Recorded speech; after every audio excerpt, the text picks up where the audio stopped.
अब आईएएस के एग्जाम में एक तरीका ये हो सकता है कि आप कहें कि भाई समानता होनी चाहिए, और समानता का मतलब ये है कि देश का कोई भी बच्चा जिसकी उम्र 21 साल हो चुकी है एग्जाम दे।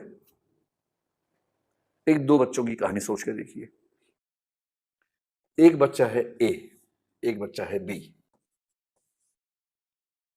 ए ऐसा है कि इसके पेरेंट्स जो हैं वो भी आईएएस हैं, फादर या मदर या दोनों।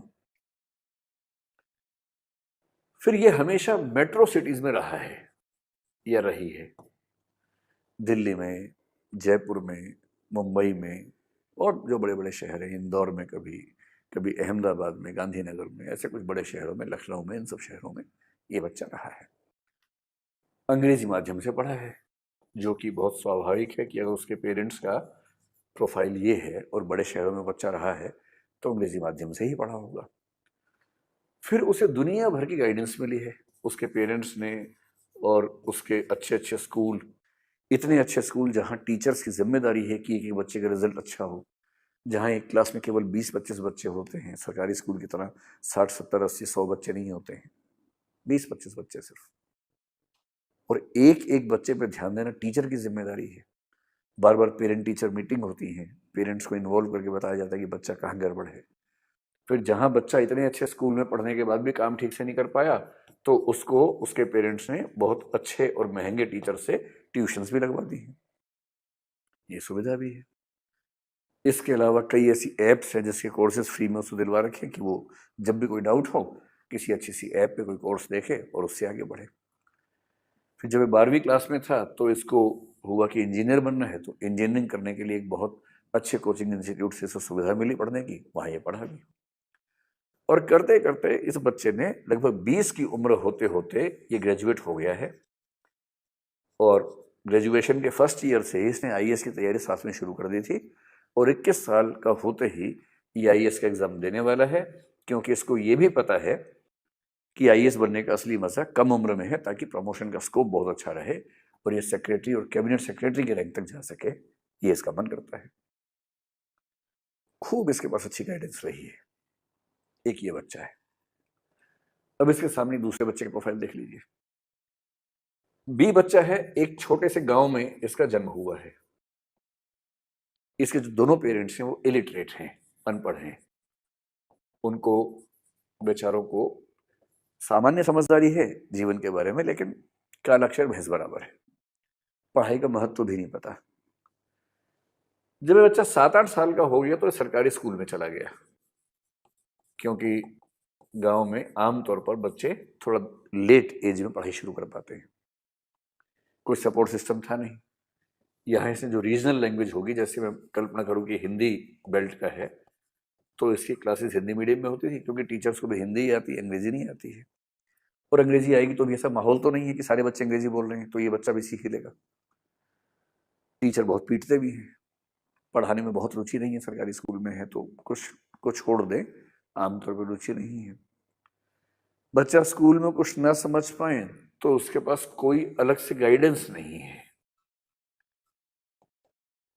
वो चाहे कि मैं ट्यूशन पढ़ लूँ तो उसके पेरेंट्स के पास इतने पैसे भी नहीं, और वहाँ पर कोई ऐसा अच्छा टीचर भी नहीं है कि उससे ट्यूशन पढ़ने को उसको बहुत फायदा हो। कोई ट्यूशन नहीं, कुछ नहीं।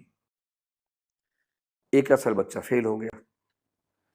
फिर बच्चा जिस कॉलेज में गया उस राज्य में, वहाँ यूनिवर्सिटी का सिस्टम बहुत लेट चलता था, और करते करते ये बच्चा करीब 24-25 की उम्र में जाके अगर हो पाया तो ग्रेजुएट हुआ। ये बच्चा 20 में ग्रेजुएट हो चुका है और साथ में आईएएस की तैयारी भी कर चुका है। ये 25 की उम्र में जाके ग्रेजुएट हुआ है गिरते पड़ते किसी तरह से, और इसके परिवार से कोई सपोर्ट नहीं है। परिवार लगातार कह रहा है कि छोटी सी नौकरी पकड़ लो और शांति से बैठ जाओ।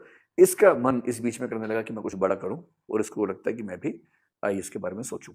कुछ लोगों ने इसको कहा तो इसके मन में ये बात आ गई। इसकी इंग्लिश इतनी खराब है कि इंग्लिश का पेपर क्वालिफाई कैसे करेगा, ये भी इसके सामने एक चिंता है। भाई इंग्लिश तो भारत में जो ग्रामीण क्षेत्र के बच्चे हैं, रूरल बैकग्राउंड के बच्चे हैं, उनके लिए तो आमतौर पर एक संकट ही है अंग्रेजी। उनको ठीक से नहीं आती, माहौल ऐसा नहीं मिला होता, और इंग्लिश क्वालिफाई की बिना आईएएस बन नहीं पाएंगे, तो इसको तो ये भी चिंता है। अब इन दो बच्चों के बीच में आपको तुलना करनी है, और ये तो गांव का लड़का, अभी तक हम मान के चल रहे हैं गांव की लड़की हो मान लीजिए, तो इसके पढ़ने की संभावना और कम हो जाएगी, क्योंकि 5वीं क्लास के बाद लड़की स्कूल में पढ़े यही कई पेरेंट्स को गवारा नहीं होता है। फिर अगर स्कूल, हाई स्कूल या कॉलेज गांव से दूर है तो वहां तक उसको भेजना, वो रहेगी कहाँ? लड़की हॉस्टल में रहे ये तो और असंभव बात है। इसके लिए उसको अपने घर में क्रांति करनी पड़ेगी पहले, तब जाके बाहर जा पाएगी। और ऊपर से मान लीजिए कि वो बच्ची एक ऐसे समाज से है जो समाज ट्राइबल या एससी कैटेगरी का समाज है, जहां अवेयरनेस का लेवल आमतौर पर और भी कम है। अगर ऐसा हुआ तो मान के चलिए ग्रेजुएट होने की उम्र 25 से शायद और बढ़ जाएगी। अब आपको ये बताना है कि इन दोनों बच्चों को आपने आईएएस के एग्जाम में एक साथ बिठा दिया और आपने कहा कि देखो भाई, समानता है, हमारे संविधान में लिखा हुआ है, आर्टिकल 14 में लिखा हुआ है, तो आप दोनों आईएएस का एग्जाम दो, एक ही पेपर आएगा, इक्वल कंपटीशन है, पूरी बराबरी है, भेदभाव तो हमारा संविधान करता ही नहीं है। और 21 साल से लेकर 30 साल के बीच में आप एग्जाम दे सकते हो 6 बार। बीच में तो चल रहा था 21 से 26, अगर 21 से 26 करते ये बच्चे तो बाहर ही हो जाते सारे के सारे। तो गनीमत है कि अभी 21 से 32 से 30 था, 30 भी ठीक था वैसे तो 21 से 30 साल तक का समय है और आपके पास 6 प्रयास हैं, 5 प्रयास हैं, आप इक्वल हैं, फाइट कीजिए। अब आप ये बताएं कि क्या ये दोनों बच्चे सच में इक्वल हैं? और अगर मैं ये कहूं कि ये दोनों एक रेस में शामिल हैं और मान लीजिए कि ये रेस का ट्रैक है, यहां जाके रेस खत्म होनी है, तो क्या आप ये मानेंगे कि दोनों बच्चे एक ही पॉइंट से शुरू कर रहे हैं? या मैं ये कह सकता हूं कि इनमें से ये गांव वाला बच्चा यहां से शुरू कर रहा है और शहर वाला बच्चा यहां से शुरू कर रहा है?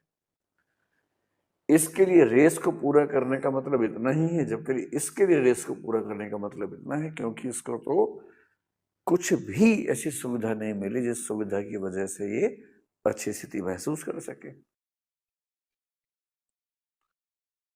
अब आप ये बताइए कि समानता का सही मतलब क्या होता है और समानता के, इक्वालिटी के सही मतलब पे ही पूरी डिबेट चलती है। और एक कंसेप्ट विकसित हुआ जिसको हम बोलते हैं पॉजिटिव इक्वालिटी, यानी कि समानता का सकारात्मक अर्थ।